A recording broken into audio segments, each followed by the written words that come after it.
Una sa lahat, happy birthday, Nay. Thank you sa pag-aalaga at pagsuporta sa amin. Sa hindi nakakaalam, kami po yung mga kasama ni Nanay, nasa kanila na po ako simula noong grade 1 po ako hanggang sa ngayon, nagtatrabaho na po ako. Hanggang ngayon, nakasupport at tinutulungan niyo po kami. And we are so blessed to have you in our life, Nanay. It's deeper than the blue in the sky. Ako po ang bunsong anak ng ating birthday celebrant. Bawal umiyak. So, si Nanay, siya yung idol ko. Kasi marami akong desisyon sa buhay na hindi ako proud when I was younger. Nandiyan na maaga akong nagpuntes, nagkaroon ako ng 2 anak. And at the age of 21, I became a single mom.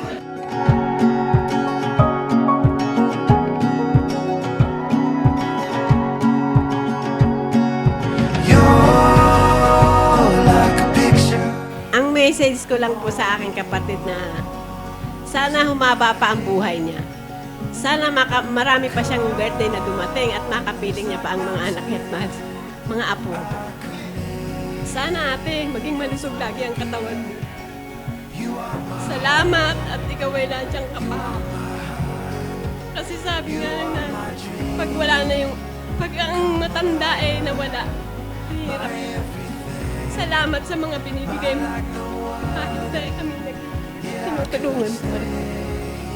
Mahal na mahal ka namin. Sana humaba pa ang buhay mo. Sana marami pang birthday na dumating sa'yo. Magkakasama tayong magkakapatid. Kahit mahirap lang, sana laging masaya. Salamat! Happy birthday! Love that is deeper than the blue in the sky. Magandang hapon po sa inyong lahat. Lubos po ako nagpapasalamat sa aking mahal na magulang, kahit solo parents po siya. Naitaguyod po kami. At isa pa po, ang hindi ko po makakalimutan sa kanya, kung kami man po ay nagkakasala, nagkakamali, pinapangaralan po nila kami, niya. Dahil napalaki niya po kami na single parents po siya. Maraming salamat po sa inyo. Happy birthday, Nanay. I love you. Mahal na mahal kita. I've seen a lot of change, been through a lot of pain.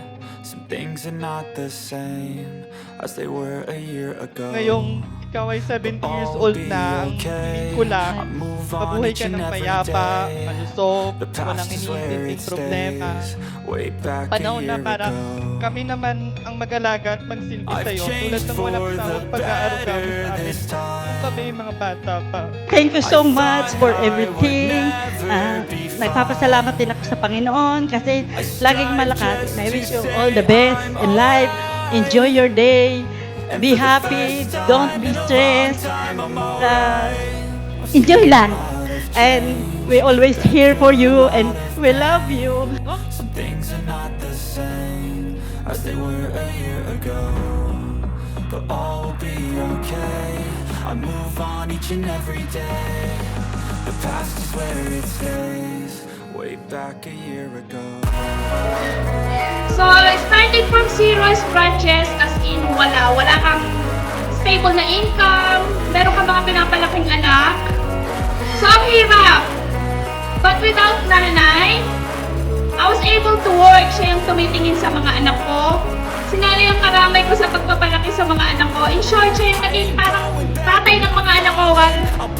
While busy ako sa pagtatrabaho, dumating kami sa punto na marami kami pinagdaanan, pero Nanay stick to me. Lahat ng biyaya at pagmamahal na natatanggap mo ngayon ay super deserve mo.